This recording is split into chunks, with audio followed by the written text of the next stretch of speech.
उद्योग मंत्री हर्षवर्धन चौहान ने भारतीय जनता पार्टी के राष्ट्रीय अध्यक्ष जगत प्रकाश नड्डा पर पलटवार किया है। उद्योग मंत्री ने कहा कि जगत प्रकाश नड्डा ने हिमाचल आकर तर्कहीन बातें की। पहले तो कांग्रेस की सरकार को राजनीतिक रूप से अस्थिर करने की कोशिश की गई। कांग्रेस ने जब भाजपा का ऑपरेशन लोड्स विफल कर दिया तो अब कांग्रेस सरकार को आर्थिक तौर पर परेशान करने की कोशिश की जा रही है।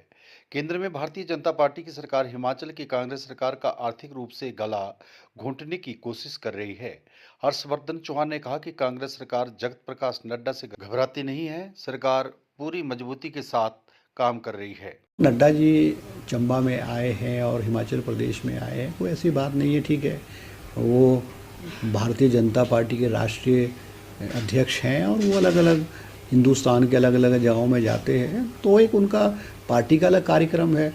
नड्डा जी से ना ये सरकार घबराती है, ना कांग्रेस पार्टी की जो है पार्टी घबराती है। उनका अपना कार्यक्रम है, वो दौरा करें, जो मर्जी करें और तर्कहीन बातें जो हैं वो कर रहे हैं, क्योंकि बीजेपी का ऑपरेशन लोटस हिमाचल प्रदेश में फेल हुआ है और ये सरकार मजबूती से मुख्यमंत्री सुखविंदर सिंह सुक्खू जी के नेतृत्व में काम कर रही है और हमको राजनीतिक रूप से गला घोंटने की कोशिश की है। अब हमारे को जो है फाइनेंशियल पॉइंट ऑफ व्यू से हमारे को गला घोंटने की कोशिश की जा रही है। फाइनेंसेस में कंस्ट्रेंट डाले जा रहे हैं और जो ये तर्कहीन बातें बोलते हैं कि केंद्र सरकार ने हमको प्रधानमंत्री सड़क योजना में पैसा दिया, हमको प्रधानमंत्री आवास योजना में पैसा दिया है, नेशनल हाईवेज़ की रोड्स में दिया, या नरेगा में जो पैसा हिमाचल प्रदेश को आता है, वो मैं स्पष्ट रूप में कहना चाहूँगा वो हिमाचल प्रदेश का हक है। वो केंद्र सरकार हम पे कोई एहसान नहीं कर रही है और वो ऐसा नहीं है कि हिमाचल प्रदेश कोई ओवर एंड अबव मिल रहा है। वो तो हिंदुस्तान के जो 29 राज्य हैं सबको पैसा वो जो उनका शेयर अकॉर्डिंगली उनको मिलता है।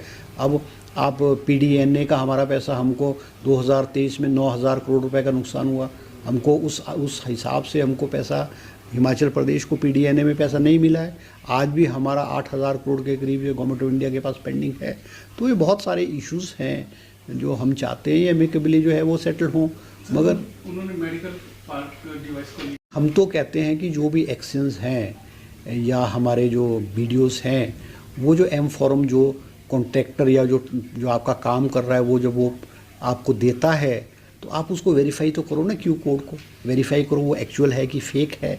मगर हमने माइनिंग डिपार्टमेंट ने भी कहा है, हमने अपने माइनिंग ऑफिसर्स को कहा है कि जो अलग अलग डिविजन्स में आप इनसे डेटा मांगे एम फॉर्म्स का और उनको वेरीफाई करें कि वो एक्चुअल हैं भी कि नहीं है कि फ़ेक हैं, क्योंकि बहुत सारी जगह पे फेक भी हो रहे हैं।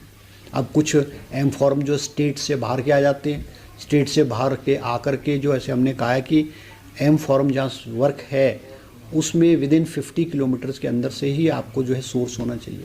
ऐसा नहीं कि आपका काम आप सिरमौर में कर रहे हो और एम फॉर्म आप कांगड़ा से लगा रहे हो तो वो नहीं चलेगा, तो क्योंकि वो फेक होते हैं।